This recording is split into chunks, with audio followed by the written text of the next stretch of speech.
the blessings. 14, this my rest forever, here will I dwell. Oh, bloody hell. Yeah, that's good. And then the blessings. Oh, torch to death today. The horn of David, but there he is talking about, I'm going to make him have lots of children. I have adorned a lamp for my anointed. I have chosen his line to bring my son through. Yep. That really stood out to me.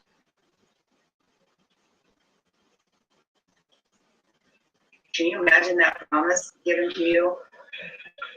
Yeah, I can. It would be mind blowing.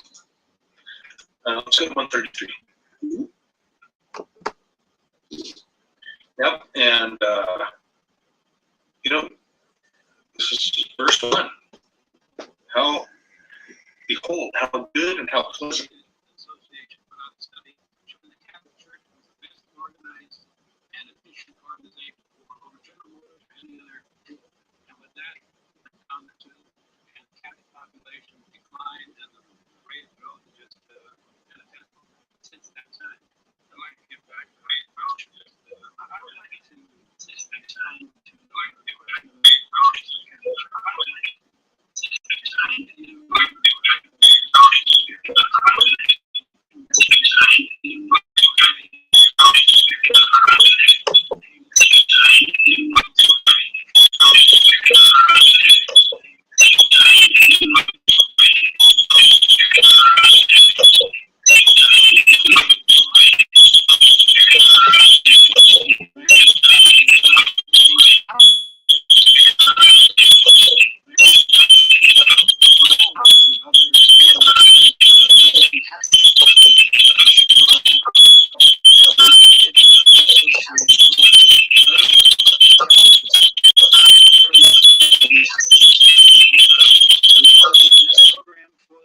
population of France, where they can see the possibility of self-employment by killing 1/3 of the French population. It's incredible. Now let's turn our gaze onto the United States. You kind of alluded to some. Mr. Fisher, I have a question. You know, this condemnation. Mr. Fisher, I have a question. You know, condemnation. People who support promote So you have to computerize.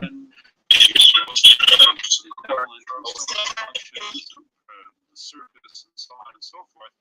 You read this seems almost crazy. Fanatical, I think everything's backed up by documents, largely from Masons themselves. It is true that the average Mason, the great majority of Masons, don't know what Freemasonry is all about. In fact, the grand philosopher of Freemasonry, Pike, Albert Pike, said that the blue degrees, that's the first 3 degrees of Masonry, think they know what Masonry is, but they don't. Real knowledge of Masonry only comes to the princes of Masonry, which get up to the 30th degree and above.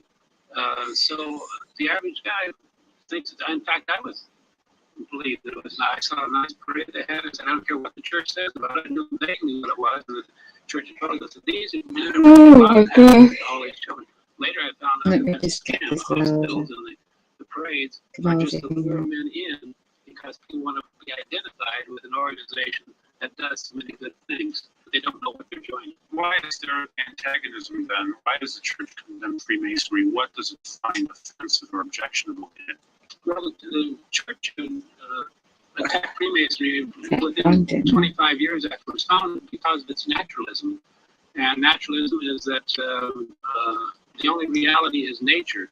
There is no God in the sky or in heaven or whatever. And one of the grand secrets of Masonry is that man himself is God. Man is the God who will change the world. Catholic Church, OSS lecturing, Masonry Ministry is of actually Corporate a system of belief. Oh, absolutely. They have everything the Catholic Church has. I They was have baptism, they back have in the funerals, they have what they call sacraments.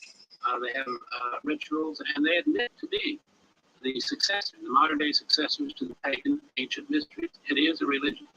I was told by an IRS agent that they had the status of a church as far as federal exemption goes. They're recognized as a church. Father Kelly, my understanding is that if you look through the consistent papal encyclicals dealing with Freemasonry, there's 4 reasons why the church Wow, has this is interesting. secrecy, The New Age religious Bible Hidden differences, meaning Truth, one religion is as good as the other. the In fact, there's Mormon one that would be better. murders. And then there's subversion against the church and state. What's wrong with the oaths they take, the Masons take? They take an oath of blind obedience so that they commit themselves to follow the orders of their superiors. Now, again, as Mr. Fisher said, the overwhelming majority of Blue Lodge Masons are really not aware of what's going on, but if you get into the inner circles, they submit themselves heart and soul, at least that's the idea, to the commands of their superiors, and that type of blind obedience is potentially very dangerous. It could be a license for the commission of any crime. But Pope Leo XIII. Can we stop that for a moment? This is more interesting. On October the 15th, 1985, 2 bombs shook the calm of Salt Lake City, Utah, killing 2 people. The only link between the victims belonged to the Mormon Church. The next day, a 3rd bomb was designated, I think it was stopped it going off, in the car park of the church. Going family man, Mark Hoffman, incredibly survived.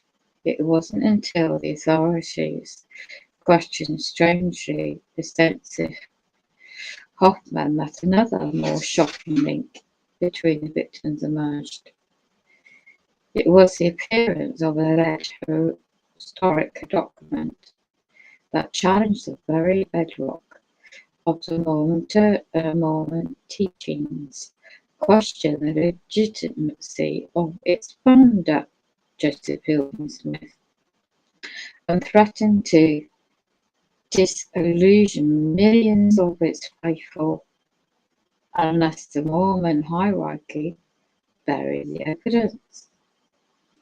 Drawing on extensive interviews, the Mormon murders reconstruct a secret conspiracy of God, greed, and murder that would expose one of the most indigenous non-men in the of the crime and shake the very foundation of the multi-billion-dollar empire to its core. There's a book. Let's see how I can get hold of this.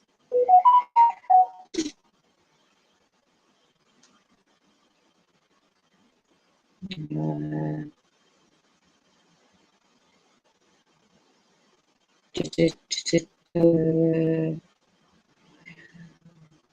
know I can open up in the app.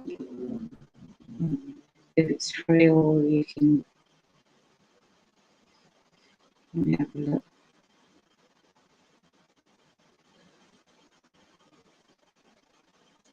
Well, basically, if you don't know what Mormons are about, it'd be interesting to look in history. The topics discussed in the interview I was just trying to play.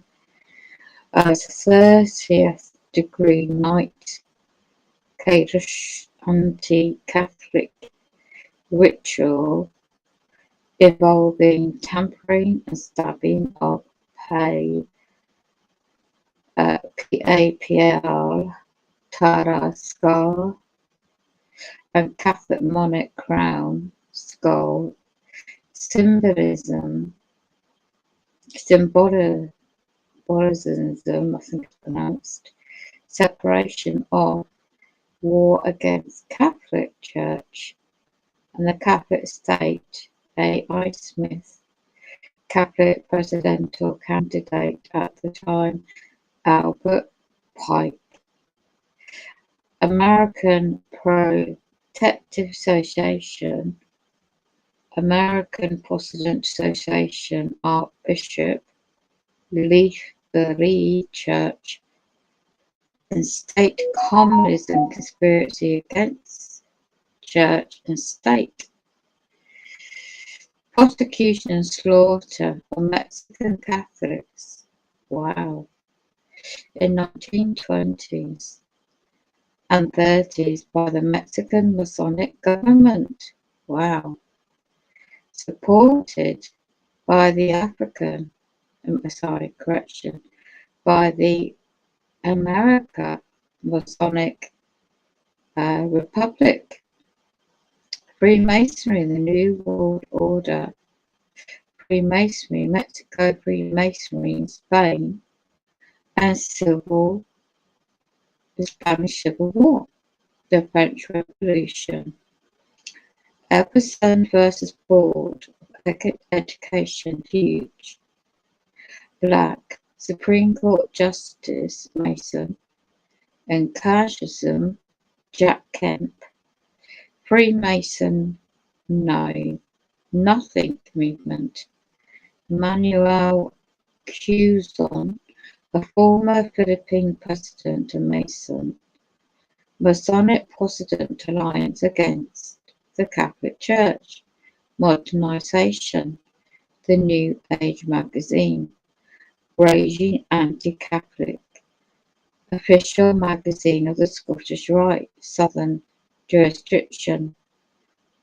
The Naturalism and New Age movement.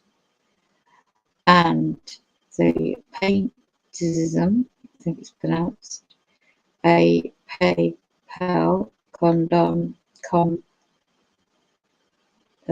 dominations of Freemasonry, i.e. Catholic schools. Now, Philadelphia riots, Pope Lou X111, a letter of human genius against Freemasonry, Pope plus the B111 presidents and Freemasonry, Protestant reformation. Protestants and other Americans united for the separation of the church and state, founded by an alliance of the Freemasons and Protestants, founded by Freemasons public schools. Ronald Reagan, being a Mason, Supreme Court of the United States, and a period of domination by the Freemason socialism, share diseases, United Nations, and Christian nation. Let's have a look where that is. Oh, they're stopping me playing YouTube. I'll have to reboot this. Okay. Ouch. Let's just check on the phone.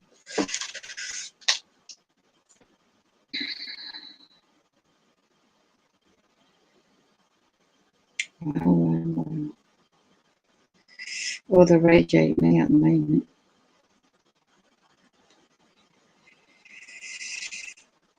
Let's have a look. So I'm play up now. I have to get some rest.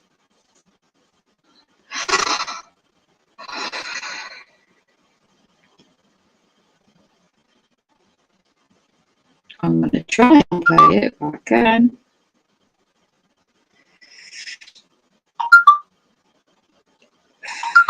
Don't they put you to sleep?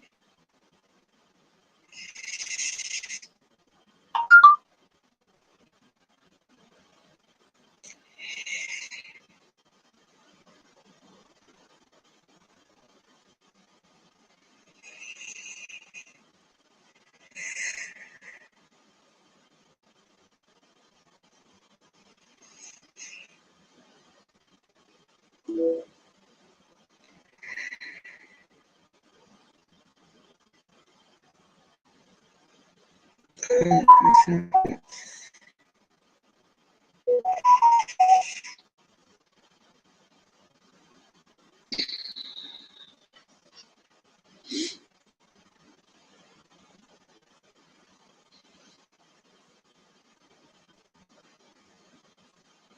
not it.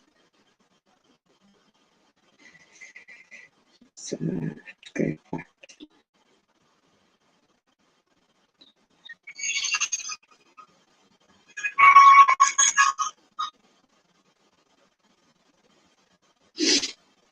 Okay.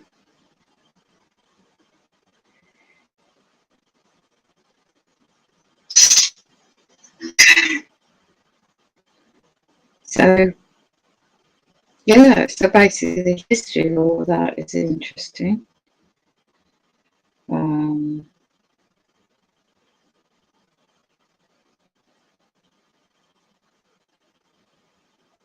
It's interesting when you see the world the way it is. There's I'll cover this subject first. Actually, all the papers, but I don't want to buy papers.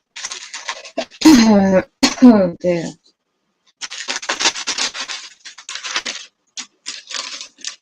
So in England, they were heading of London Bridge has gone down, or something like that. The terminology might be about the Queen of England. There's different blogs over a period of months I've seen this and documents related. Now we're on the UK mainstream, one of the newspapers today, yesterday now.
which is a good idea. But you can't force these transitions, okay? People are going to suffer. It's going to ruin the economy. It's going to affect everything. Energy prices, which is a good idea. And then you can't force these transitions, okay? People are going to suffer. It's going to ruin the economy. It's going to affect everything.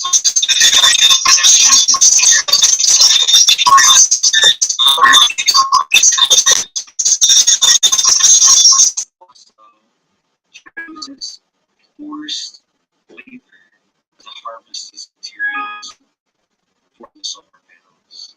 So it's just a dirty business. It is not sustainable. It's not. Take your video offline. Watch uninterrupted. Try YouTube Premium on us.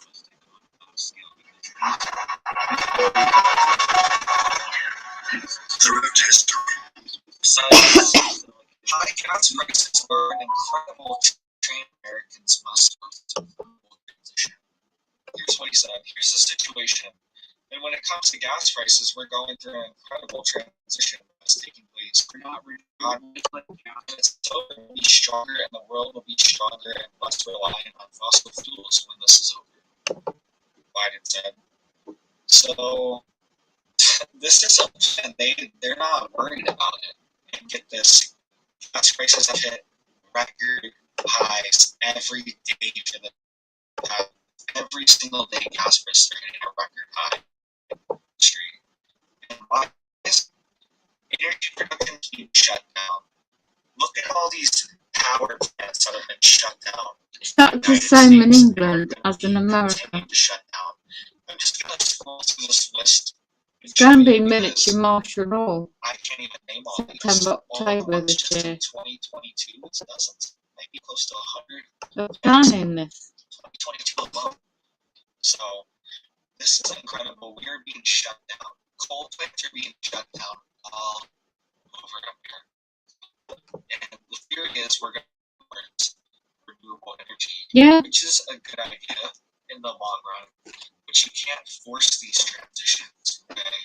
People are going to suffer. It's going to ruin the economy. It's going to affect everything. Well, there's going to be a economy reset financially.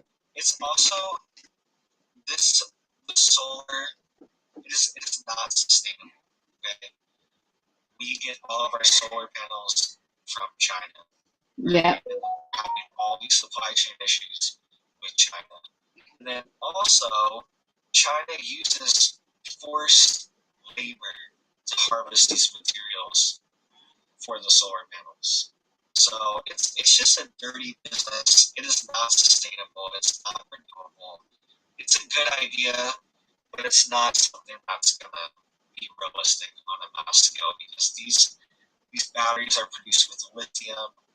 These solar panels are produced with polysilicates. Like these are all mined materials and resources that are not renewable, just like gas and oil is.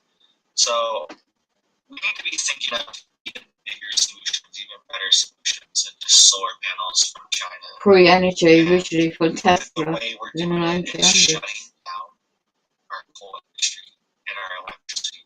Okay? Have you noticed that your power bill has gone up? My power bill Yeah. has gone up a ton. Our propane bill has gone up. Everything is going up. So what can you do to get prepared for these rolling blackouts in the summer? We're being warned this is coming, guys. So you need to be prepared. You need to be thinking about it. Okay. A lot of preppers think of food shortages and war and all this stuff, but what would you really do if the power went out? Okay. You couldn't charge anything. You couldn't use your AC, your fridge, all that Wind stuff. up radio. It's done.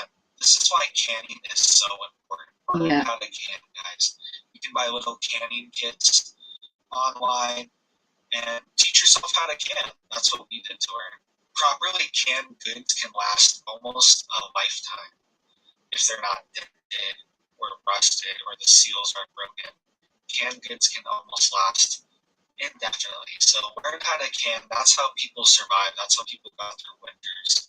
That's how people had food preservation without a refrigerator. They would can meat, they would can fruit, they would can vegetables, they would can broths, soup, they would can wheat, cereals, all these things. Everything was canned and sealed because that's how you preserve things. So That's a critical skill you should learn. Every prepper should have the skill. Learn it now, because if you want to actually, grow your own food, produce your own food, all this stuff, yeah, it's great in the middle of summer when you can just go pick it. But what are you going to do the In other 6 months of winter. the year when you can't grow anything? That's right. You need to learn how to can.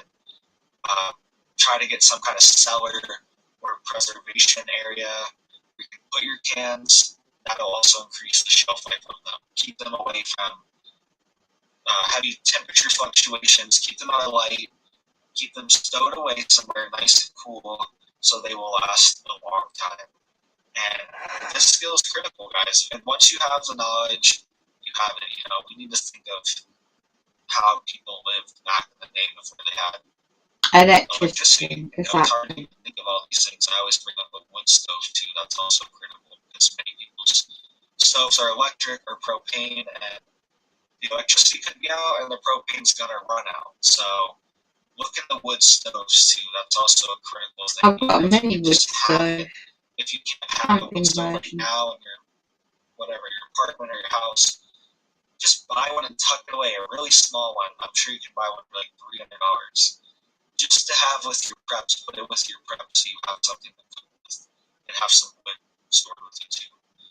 So, just think about these things like what would we do if the power really did go out?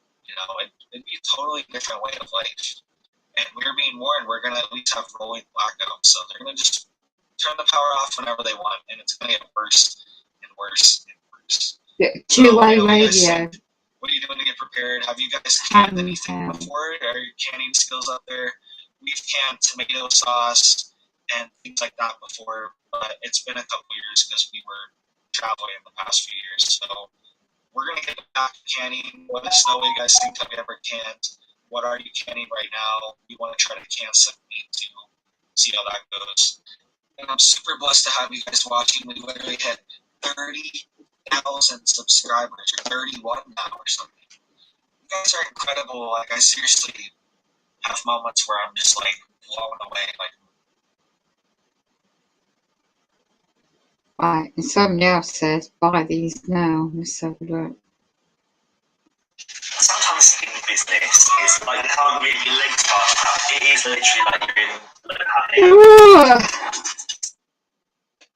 There are 10 foods you should always have in your emergency pantry, and not just because they're incredibly versatile, but because they also virtually never go bad. When it comes to preparing for the unknown, One in the morning.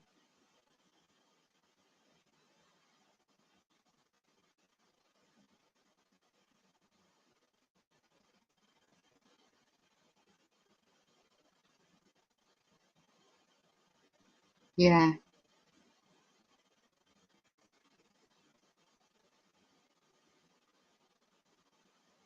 That's what I've got. Coconut oil, dried beans, the herbs and spices, the white rice, natural sweeteners, baking soda, vinegar.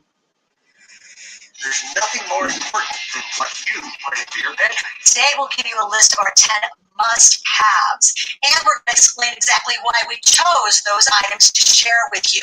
We want you to make sure you stick with us to the end of the video, because I've got a special free offer for you that will help you to stock or restock your emergency pantry. Hi, I'm Larry, And I'm Hope. and we're from Under the Median. Where on this channel we talk about practical. It's generally less, but there are 3 things that you need to know about pantry storage, and each is equally important. And that is, you want a dark, cool, dry environment. Those 3 things, that's the perfect trifecta for pantry storage, and it will help all of these things to last as long as possible and give them the longest shelf life. And secondly, it's important that you understand terms. This comes straight from the USDA website, and I'll leave a link in the source of the video description so you can check it out. These 3 terms are commonly misused and misunderstood by a whole lot of people. The first term is best if used by or best if used before. When you see that stamp on a product, it doesn't mean that you must eat it before that date or it's going to go bad. It just means it's going to be at the peak of freshness and flavor on that date. And a sell-by date tells the store how long to display the product for sale for inventory management. It's not a safety date. And I think that's what's misunderstood about this. People see these and they think, oh my gosh, this is a safety thing. If I eat it after that, the product will have gone bad. Not so. The third term is the use by date. Basically the same thing as the first two that we shared with you. It's the last date that's recommended for use of the product while it's at peak quality. After that, it's generally understood that it is still safe to eat, but as time goes by, it may degrade a little bit in quality. It may have developed an off flavor, something like that, but it's still generally considered safe to eat. All right, those terminologies out of the way. Let's get to our list of 10 must-haves for your emergency pantry. The first item on our list is grain, and that includes wheat and buckwheat.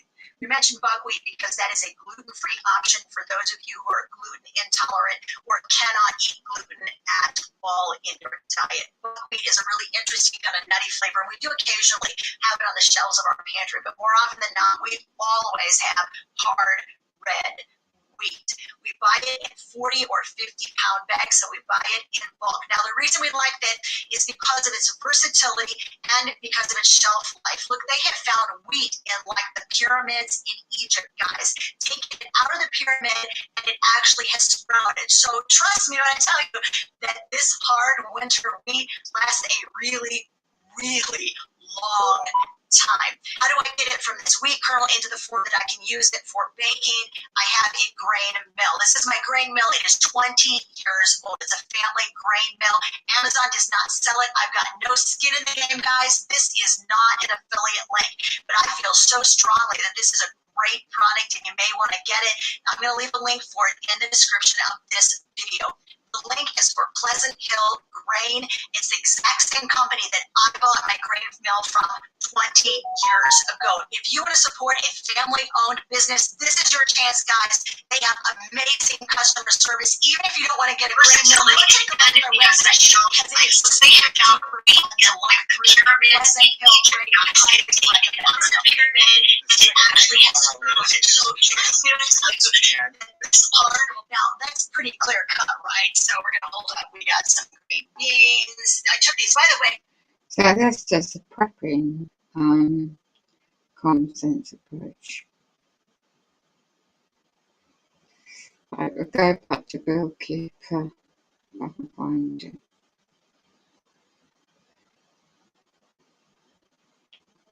What you are hearing, folks, is for the first time in history the public revelation. Okay.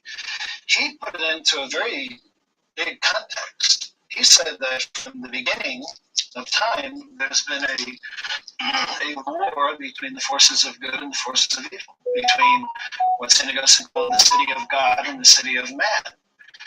And that the leader, the ruler, the force behind the city of man is Satan, and the force behind the city of God, of course, is our Lord Jesus Christ, the Son of God and the Savior of the world.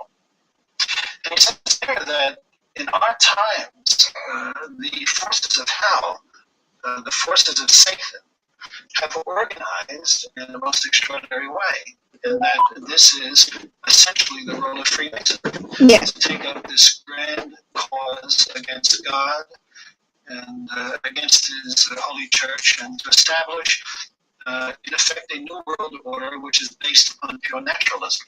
Mr. Fisher, can you give me one concrete example of Masonic hostility to the Catholic Church? Oh, they admit through the years that they're hostile in the church, particularly in Europe. And a lot of people think the European Masonry is different than Masonry in the United States. Well, in Europe, they were fighting the Roman Catholic Church as such. That was Christianity largely in Europe that they opposed. But in the United States, they have been behind the Know Nothing movement. It's documented in my book. The Know Nothing movement, the APA movement,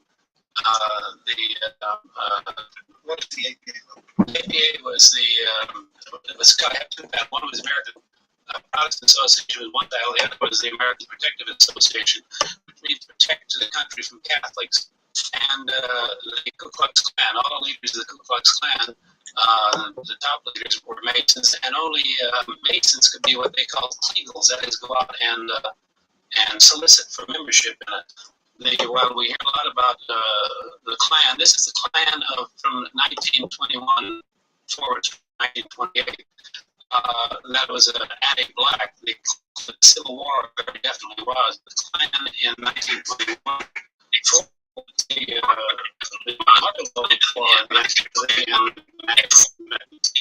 joining people all over the country.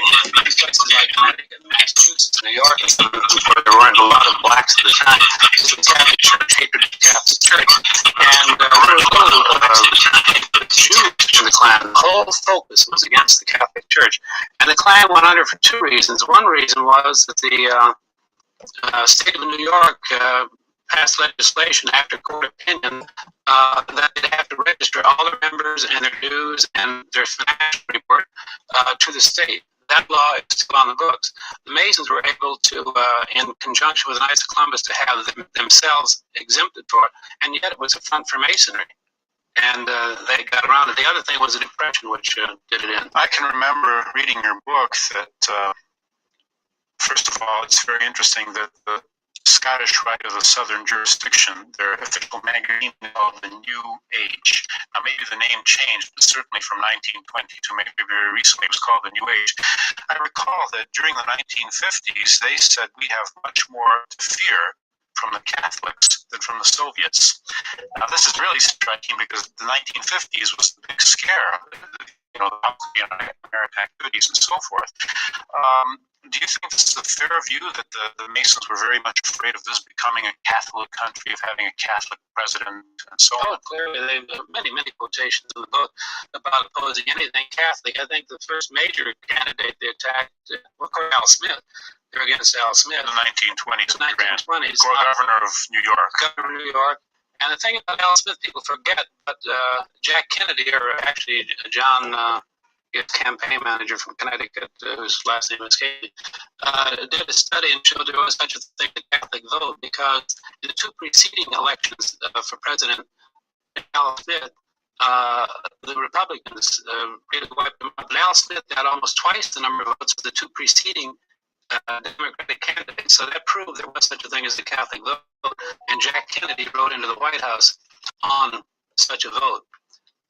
So that there's another thing in the book. I think between 1955 and 1960, 56% of the total growth in the United States was in the Catholic sector. And right after that is when we had Vatican II and the whole dissipation of the church.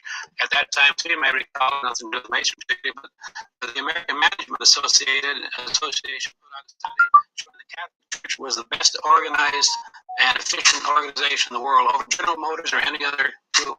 And with that, it went down the tubes, and the Catholic population declined, and the rate of growth is just infinitesimal since that time. I'd like to get back to that question, but I would like to respond to your question about attacks on the Catholic Church. If you, for example, look at the Italian Revolution, Garibaldi was a Mason. They bitterly persecuted the Catholic Church and hated it with great intensity. The French Revolution, to a great extent, was a Masonic enterprise, even though during the course of the revolution itself, the general lodges were suppressed. Nevertheless, the ones who ran the government, who came to power, they were Masons, and their supreme goal was the utter ruination of everything Catholic, to destroy. And they did ruthlessly murder priests and nuns and lay people. There was one that even program for the depopulation of France, where they conceived of the possibility of solving unemployment by killing 1/3 of the French population. It's incredible. Let's turn our gaze onto the United States. You kind of alluded to some earlier question I have in mind. There's a general perception amongst some who are fearful of Masonry that would say, well, yes, European Masonry is somewhat malignant, Certainly, that's not the case in the United States. Let's turn our gaze in the United States. But that's why I started to say, and I didn't articulate it well, was that their known opponent in Europe was the Roman Catholic Church. In the United States, it was general Christianity, but they knew that the Protestant and the Catholic, you had a division right there. So they got Protestants in the United States, by and large, to work up this hatred against the Catholic Church. The No Nothing movement, one of the famous riots was the Philadelphia riots of 1840, something like 1846, 48, where actually during that riot, they lined up a cannon Catholic St. Philip's and fired the cannon right into the front door of the church. And they insisted they had to investigate churches because they were hiding weapons in the basement of the churches. A famous columnist, a well-known columnist, who was writing well into the 60s, I believe, Lowell Mellett, did a piece in The Nation magazine in which he supported that idea. He was talking about the Klan, and he was the one who talked about there wasn't much mileage among the blacks or the Jews. The mileage was in the hatred of the Catholic Church. And he indeed endorsed it. Here's a major columnist. He endorsed that idea of attacking the Masons for the Catholic Church, but they were right.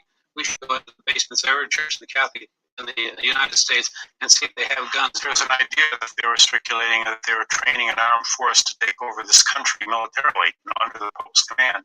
You're watching What Catholics Believe. We're discussing Freemasonry. Mr. Fisher, the main point I'd like to get to is the profound social change which took place in the United States during the 1930s and 40s, and we feel its effect today, namely the whole church-state question. You dealt with the fact in your book that on 3 separate occasions, at least, the United States Supreme Court declared that the United States is a Christian nation. All right. During the 19th century, it was not unusual for the federal government to give money to churches, even the Catholic Church, to help establish schools, to help establish missions. This was not unusual. Prayer in school was almost a norm. Bible reading was the norm. Then all of this changed. Perhaps you could just tell us a little about the religious spirit in this country in the 19th century, and then get us into the 1930s with Hugo Black and Franklin Roosevelt and the court packing scheme. Well, the Christian religion in this country was accepted as being the established church. And when they say that when the Constitution was adopted, a wall was erected separating church and state, was totally wrong. Immediately after the First Amendment was approved, one of the first acts they did was appointed chaplains to the Congress, the House, the Senate. James Madison, whom they give credit for writing the First Amendment, which he did not, was in the Congress. He was shown on quorum calls as being present. He did not object to it. He later admitted he was present when this happened. But almost immediately afterward, there was 3 major acts passed by Congress to give funding to the Indians, to convert the heathen Indians, I think it was worded, to Christianity. There was another legislation which was prior to the Congress being established, which Continental Congress were operating under. But in the new Congress, the Northwest Ordinance provided funds should be provided for schools to teach morality, because you just can't operate a government without having sound moral principles based on Christianity. And President proclamations about Thanksgiving have gone all through the history of our country. George Washington's farewell address said, we fool ourselves if we think we can have morality without religion. You had inaugural addresses of the presidents, almost without exception, with one exception would be Thomas Jefferson, mentioned Almighty God, or Jesus 3 times. Christianity was indicated by the president in their inaugural addresses as being the religion of the United States. Abraham Lincoln was one, William Henry Harrison, John Adams, all mentioned, but all of them mentioned the Almighty and so forth. So Christianity was generally pervaded the country, certainly not the Catholic religion, but largely general Protestantism was effective. One of the famous jurists was Justice Story, appointed to the Supreme Court by Mr. Madison, and he clearly said said that Christianity is what's intended to be protected by the First Amendment. So he had a whole range of history behind this being a Christian nation. Then in the 1940, the court became dominated by Freemasons in ratios of 8-to-1, 5-to-4 to 8-to-1, up through 1941 through 1971, a 30-year period when the Masons sat on the court. Why don't you explain to us their attitude toward education? I understand that they couldn't stand the idea of giving tuition credits to Catholics so they could attend parochial schools, and they wanted to make sure that public education, in their words, was non-sectarian and was devoid of any relationship to God or religion. Well, you see, up until pretty much the GI Bill of Rights following World War II, actually during 1944 it passed, education was a state matter. The federal government got into it with the GI Bill of Rights. And when the GI Bill of Rights was on the floor of the House, 85% of both the House and the Senate are lawyers. Not one raised the question about this being contrary to the Constitution. Indeed, Senator Morris, Wayne Morris of Western State, Oregon, that's right. He was dean of the law school of Oregon Law School. He did not raise the question. The specific question was asked on the House floor. Well, supposing one of these returning veterans wants to attend a seminary, a religious seminary, was that covered by the legislation before us? They said yes, as long as the seminary is legitimate, not a fly-by-night organization. So that legislation passed, and indeed, returning veterans did go to seminaries, became priests and ministers and rabbis. The following year, other legislation came to the floor, and it was designed along the lines of the GI Bill. Now, state constitutions have prohibitions on giving any aid to parochial school religious institutions. The GI Bill allowed for the Administrator of Veterans Affairs to override that and authorize it through the federal government so the money would go to them. So many kids went to Catholic schools and seminaries. The second legislation for elementary and secondary students originally came in for public school students only. Then two senators introduced a companion bill to include Catholic and other religious schools involved in it. This is what the Masons got upset about. They are for public education. Indeed, they helped found public education in the United States, but they didn't want any aid to go to Catholic schools. The legislation was somewhat in limbo, and Justice Black, a sitting justice, a Mason, on the court in 1945. Violently anti-Catholic. Oh, militant. And a Ku Klux Klan member formerly. And was a Ku Klux Klan, not anti, he was a lifetime member, you're right. Man received a Pulitzer Prize for revealing that about Justice Black. Justice Black left the country, and when he came back, he didn't deny he'd been a Klansman or didn't say anything about the Klan. He immediately attacked the religious bigotry in the country who were trying to stir up religious animosity. And the reason I mention that is because as recently as last June, the court handed down an opinion in which they were concerned about religious animosity endangering the country should we give any aid to parochial schools. There is no record of religious animosity except for the Masonic-dominated Know-Nothing Ku Klux Klan APA movements. There has been clear animosity when you had open housing, things like that. The riots did indeed break out, but the court never concerned us. It's only this religious aspect. What they're talking about is the Catholic school system because it's the largest, but any religious school system because the only religion Masonry wants is their own religion. So that Justice Black sent a letter to Lister Hill, and Lister Hill was the senator who succeeded Black in Alabama when Black went to the Supreme Court, for which he was unqualified. But he sent this letter urging him to get in touch with the Masons because the Masons are opposing the bill. Well, the Masons are really not opposing the bill generally because they want public school to flourish. They're opposing that portion of the bill which would have also aided parochial schools, Catholic parochial schools, Jewish, Lutheran, whatever, religious parochial schools. That's what they strongly oppose. And so here's a sitting justice lobbying a senator.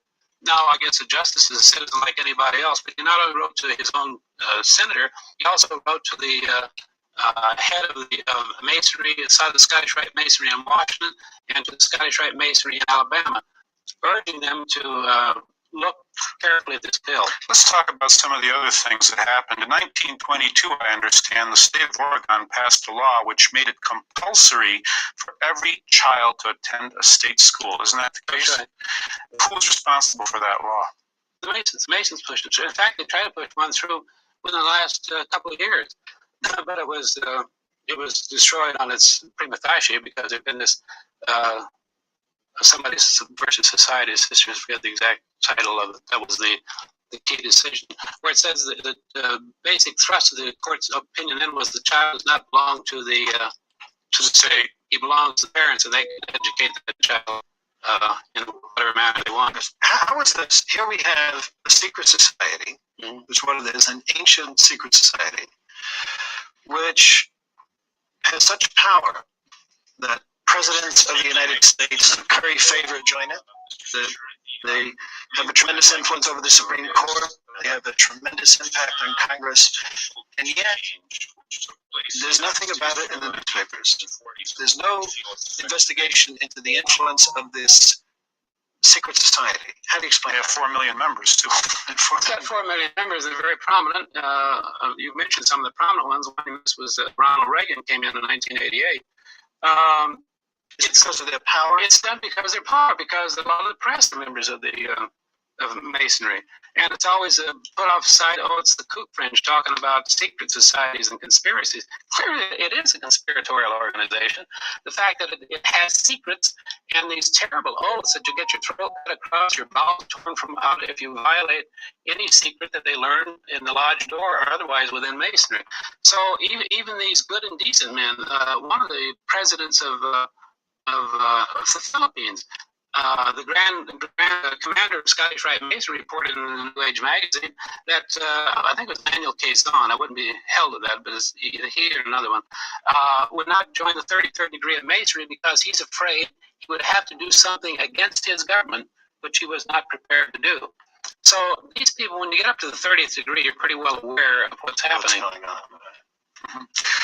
on? Just very briefly before we have to go, that particular Supreme Court was also responsible for all kinds of laws, breaking the anti-blasphemy concepts. Oh, yeah. It changed the whole orientation. This kind of whole Christian orientation is kind of just destroyed As a result of Masonry. by Masonry. Right. You've been watching what Catholics believe.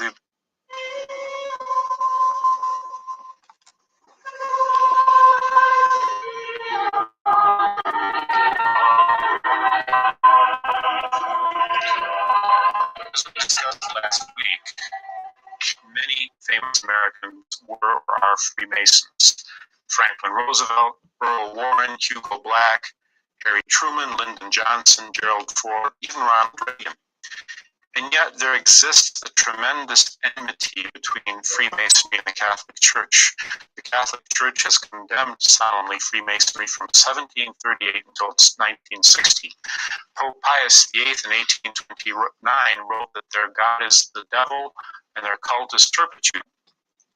But on the same hand, Freemasons have clearly stated their antagonism to the Roman Catholic Church. In the American Freemason, we can read as follows. This magazine has never swerved from the position that between the Masonic fraternity and the Catholic Church, there is an antagonism inherent in the nature of the organizations. The one seeking broadest liberty of thought, and the other is trying to stifle all revolt against this authority.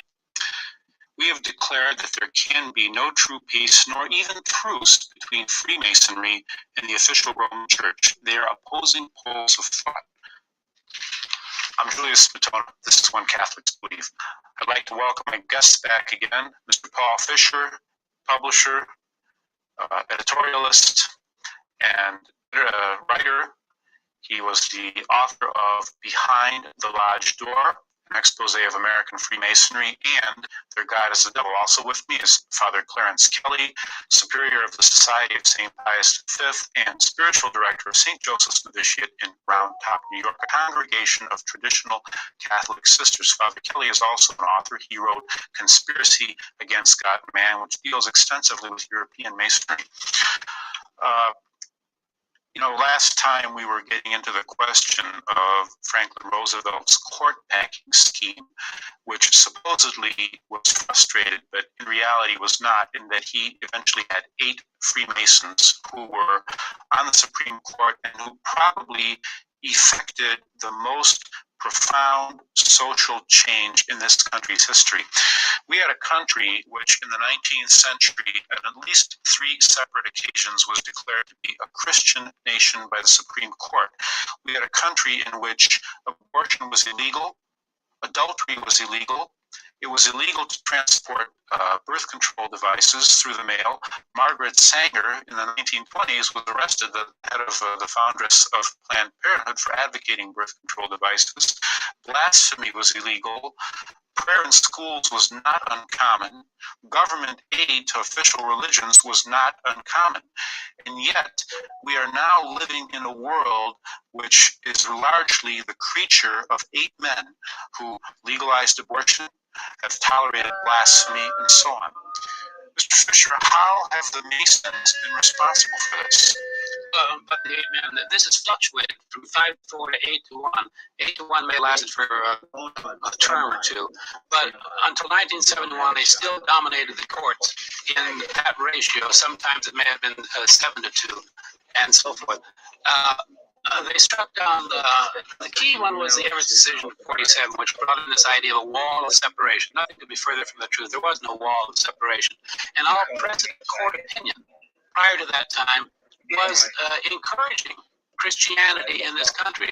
Those 4 decisions, you said 3, there are actually 4 decisions which the court has said this is a Christian nation. Presidents have said it. I mentioned John Adams and Abraham Lincoln and William Henry Harrison in their inaugural addresses identify the United States as a Christian nation. The Masons are vitally viscerally opposed to Christian religion, particularly the Catholic Church, but fundamentally to all religions which believe in a supreme being. To them, the supreme being is man. They're completely naturalists. They're agnostics. They're both about being Kabbalistic Gnostics.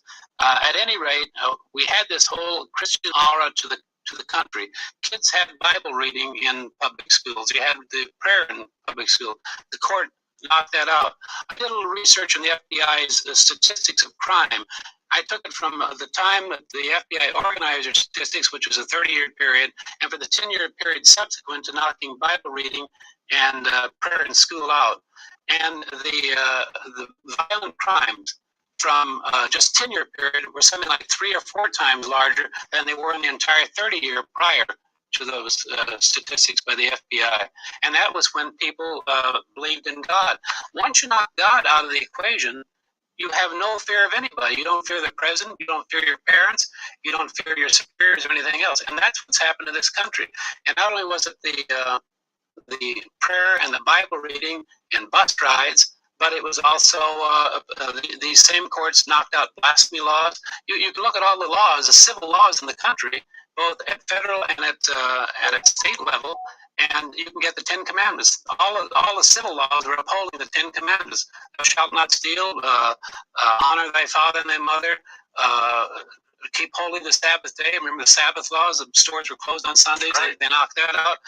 I'm not that old. I can still remember when. What you've heard. You've seen movies though. I've seen it myself. You didn't do it on Sundays. It was peaceful on Sundays. So all of these things have been knocked out by the Supreme Court. So consequently, the court establishes the moral tone of the nation. If the court says Christianity is out, you can blaspheme Christ. You don't have to admit he's the Redeemer. You can blaspheme the God of the Jews. Man is supreme, and that's what we're getting. So people are groping. Parents are concerned frequently about their kids going off with Moonies and other religious organizations. Moonies, what about the devil worshippers? The whole thing. There's an outreach for God, for some supreme being, for something to hang on to. They know it's not in this world. When a guy's falling out of the airplane, he doesn't say, "Oh, Julia, save me." He says, "Oh, God, help me." Even though he's an atheist, he's going to shout for God. But they're looking. But the court is trying to get that out of their mind. That's how the New Age movement came in, with this whole thing of the court. For a 30-year period, they established, and it's important to keep in mind that in jurisprudence, once a decision is established, they call it stare decisis. A similar case comes before the court, any court, that they rely on a precedent opinion. So here you have the court established in 30 years of precedent opinions to this very day, as of last June. The court is still citing this Everson decision in 1947 and this idea that we must fear giving any aid to parochial schools. Just the other day, a federal court decided it does not violate the Constitution to allow the Ku Klux Klan to march, even though the possibility of riot may be there. Unless the riot takes place, the state cannot intervene, and that's kind of freedom of speech. But teaching God in school, there's a terrible danger that the country is going to be turned over. And they're selling this. And these are guys, modern man is saying that God is dangerous to civilization. Or saying a prayer at a graduation. The Supreme Court has forbidden that just recently. That was the case. That was the case when it It's interesting we mentioned this, Father. I think that to put it in the proper context, people are probably wondering, well, why are they doing this? Why would these rulers of Masonry be seeking the annihilation of Christianity and specifically the destruction of the Catholic Church? And is that really true? And, you know, are these a couple of quacks who are identifying this relatively benign and benevolent institution as some force for evil? And the answer is you can tell by the response of the popes. If you read the encyclical of Leo XIII on Masonry, Leo XIII was not a kook or a quack or a right-winged extremist. Leo XIII was very brilliant, very fine, educated, and a wonderful pope. Leo XIII wrote a wonderful encyclical. It's even from a literary point of view, it's a masterpiece. But Leo XIII makes it very plain what Masonry is. Masonry simply is. It is the modern version of the devil's assault upon God and upon the church. And what distinguishes Masonry from the efforts that have gone on in the past is that the devil has organized men in a very fine way. The power of Masonry is not only that it is a conspiracy directed by evil men, but that it is a conspiracy directed by evil men who are in our day and age carrying on the fight against the kingdom of God. It has to be put in a context to understand that it's not just a question of a few men or a small sect of people who are liberals. It has to be put in that bigger context, I believe, to really grasp why it is they are so absolutely dedicated to the establishment of this new arrangement, which excludes God, which excludes our Lord. Kelly said, Mr. Fisher, perhaps you could describe part of the initiation oath for into the 30th degree of Freemasonry. What takes place? What is that? Well, they're also long about cutting your throat and ripping your heart out and so forth, which is a terrible intimidation of the guy to not release any secrets. But anyway, when you get to the 30th, the Knight Kadash degree, the candidate comes into the room and there are 3 skulls on the table. One skull has a crown on it, another skull has the papal tiara, and the third skull has a laurel wreath.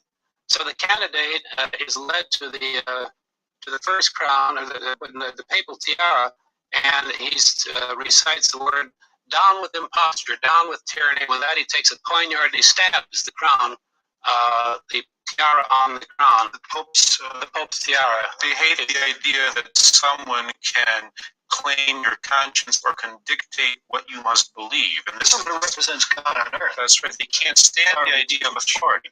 Well, that's it. Then the second, they does the same thing to the crown, which is the state. This is church and state. That's a symbolism. It's not only that Philip the Fair, which it should represent, and Pope Clement XII. And then he does the same thing to the crown, which is a state. In this case, it was Philip the Fair. And then the third is the laurel wreath. Well, that's Jacques de Molay, and that's mankind. And he bows down and praises mankind. And that goes back just quickly to the trial, which was held over a period of 7 years. All sorts of witnesses were brought.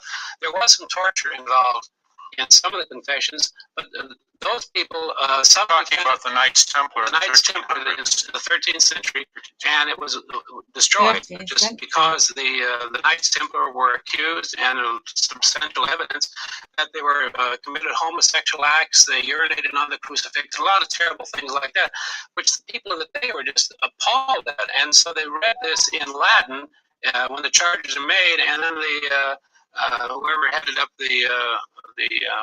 the court said, "Now, would you like this translated into vernacular?" Which had been in French. Said, "No, no, we don't want to hear all that," because they were just terribly embarrassed and shocked about what these accusations were against them. At any rate, de Molay was burned at the stake for this, and de Molay promised that the Pope and the King would die within a year or something. Well, one of them did. I forget whether it was the Pope. The Pope was 6, and it was the Pope. The King didn't. It was several years later that he died. But at any rate, that's how much they hate the church. The key is, it goes back to the Garden of Eden. They say, they admit they're Kabbalistic Gnostics. Gnosticism, man will be saved by knowledge. And back in the Garden of Eden, you remember they ate the so-called forbidden fruit.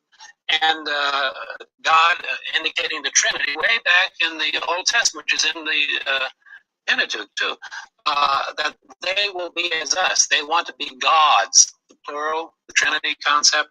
And so that's what it is. Man wants to be God, and that's what Masonry can't stand. If you're concerned about life hereafter, they consider you're not going to be concerned about the welfare of the nation, and you're not going to be concerned about the poor out on the streets. Nobody's done more through the centuries to help the poor in the streets.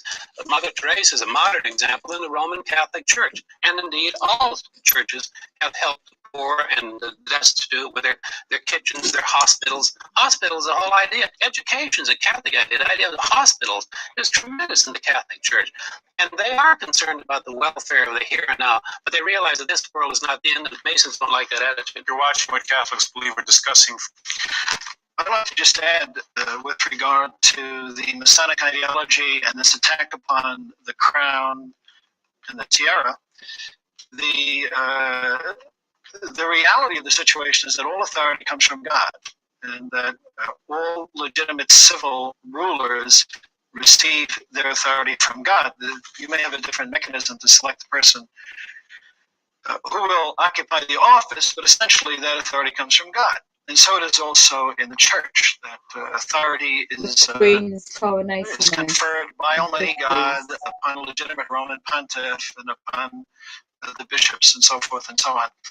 Well, this attack upon the tiara and the attack upon legitimate civil authority, which are Masonic ideals, are also communist principles. See, communists are anarchists, essentially. They believe that all government authority is intrinsically evil, and that the ultimate goal is the destruction of all legitimate civil authority. And they say the mechanism of doing this is to assume the dictatorship of the proletariat. That they would assume this great dictatorial authority, but the purpose of the assumption of that dictatorial authority is to destroy all legitimate governments. And when you destroy all legitimate governments and you destroy all religions, then man will be returned to the natural state. He will not be corrupted or spoiled or destroyed either by religion or by government or by family or by private property. And these ideals of communism are actually products of, to a great extent and for the most part, of Freemasonry. And Leo XIII points that out in his encyclical on Freemasonry. Clearly so. That's James Billington, President Librarian of Congress, wrote a book, Fire in the Minds of Men, which he said that not enough credit is given to the revolutionary movement originated in the lodges. So if you want to understand the revolutionary movement, because Masonic philosophy and dogma is communist. That's exactly what it is. In the French society, there was a phrase: there are no enemies to the left. They've always supported the left. They established the government in Spain. That's why all that's during the 1930s, during the Spanish Revolution, and Mexico. Sure, it was all communist. And communism is the same way in Fatima when Our Lady appeared. That's right. Was communist and Mason. And that Masonic government in Mexico instituted a bloody persecution against Catholics. Absolutely.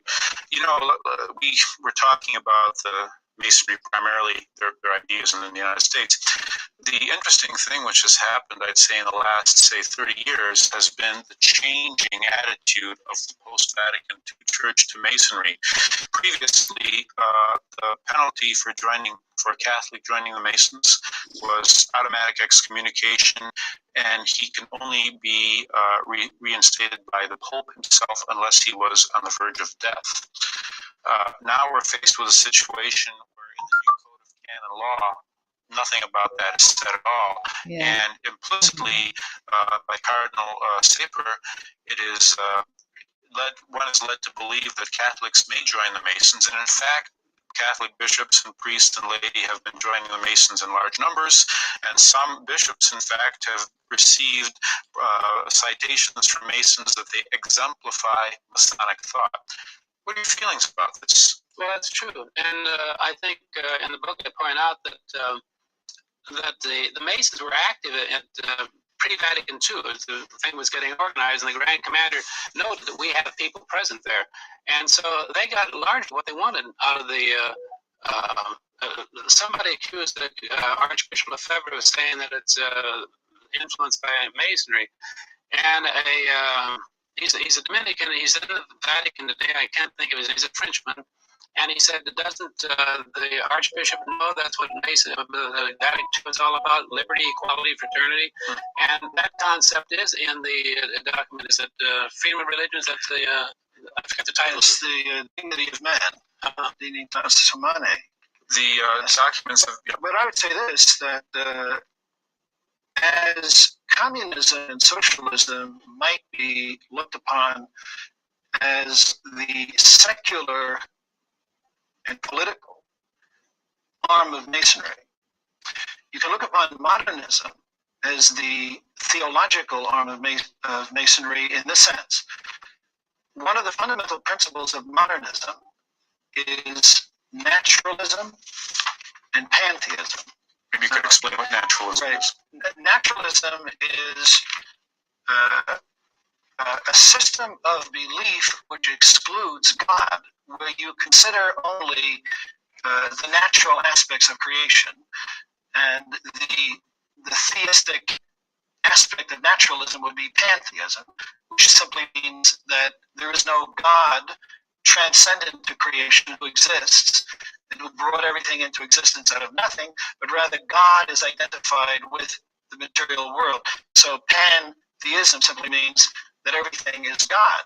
But modernism itself, the modernists who virtually control virtually every Catholic society in the world that I know of, the modernists have this naturalistic concept of religion, and many of them are actually pantheists. That is to say, they identify God with the universe.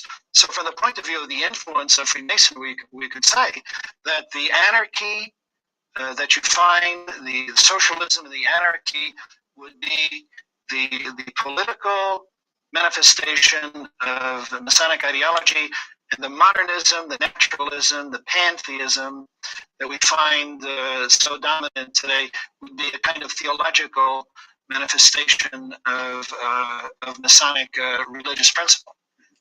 How do you reconcile, Father Kelly, this profound change in attitude toward Freemasonry? We have, for instance, a picture of John Paul II receiving members of the British Lodge. We have the new Code of Canon Law, which drops any reference to Masonry. How can this be? After 22 years of condemnation, now suddenly it's tolerated, it's okay. In this country, at least, many churchmen are active Masons, and many bishops okay their parishioners and their subjects to become Masons. I think it's a question of seeing the reform in the context of history.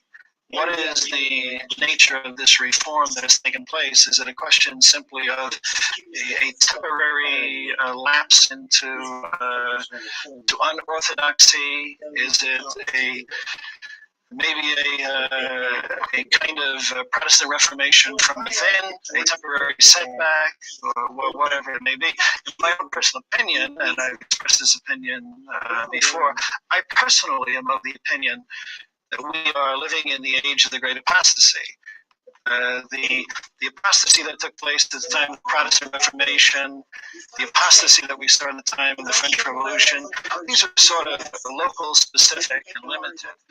but the apostasy that we see in the church today is kind of a general thing. It's virtually any place you go, and every place you go, you find this deterioration of the Catholic faith. You find the destruction of orthodoxy. So personally, in my own opinion, I think that we are living in the age of the great apostasy, and I think that, as Leo XIII points out, there is this great struggle between the forces of God and the forces of Satan, between the city of God and the city of man. And that in modern times, this struggle is manifested most especially by the organization that you find in Masonry. That Masonry is the chief, most effective, most powerful instrument of Satan in its attack upon the church, and that it is to a great extent responsible for the deterioration that has taken place, for the apostasy that has taken place. And quite logically, if that is the case, if modernists adopt Masonic ideas of God and of morality and of truth, of doctrine, and so forth and so on, then quite obviously there would be a lessening of the opposition to membership in Masonry by the ecumenical spirit. And that's why Masonry is succeeding in many ways, because while there's roughly 4 million members, their influence is much greater than that. They've influenced the decisions of the Supreme Court. They've influenced our whole culture today because they can work underground. They have a lot of front groups. They have people who are Masons. According to Masonic law, you can't tell some man's a Mason unless he admits that he's a Mason. Jack Kemp, former Congressman Jack Kemp's a case in point. Jack Kemp never has membership in Masonry in his biography, but he was awarded the 33rd degree up in Massachusetts several years ago.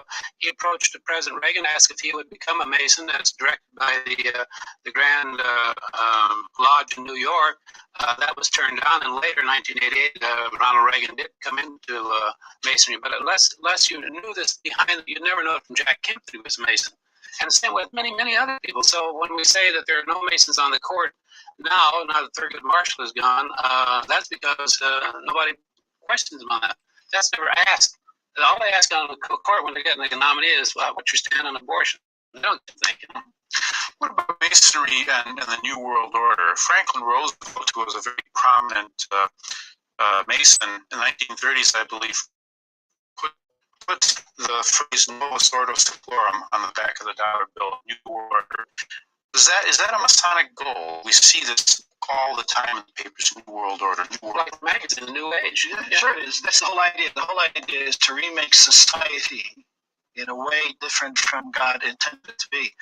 We only have a second left. Maybe we'll just send it with a quotation from Leo XIII encyclical on Masonry. It says, "The race of man, after its miserable fall from God, the Creator and the Giver of heavenly gifts, through the envy of the devil, separated into two diverse and opposite parts, of which the one steadfastly contends for the truth and virtue, the other for those things which are contrary to virtue and the truth.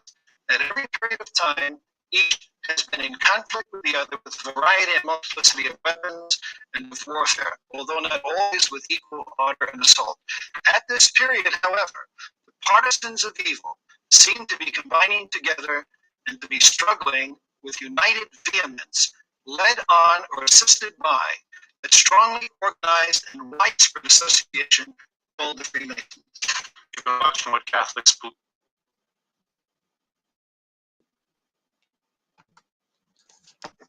Well, that was interesting. And that was introduction.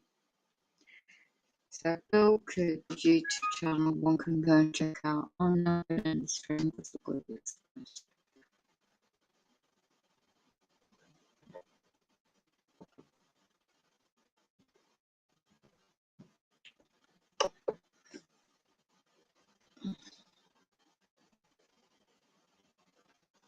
Yeah.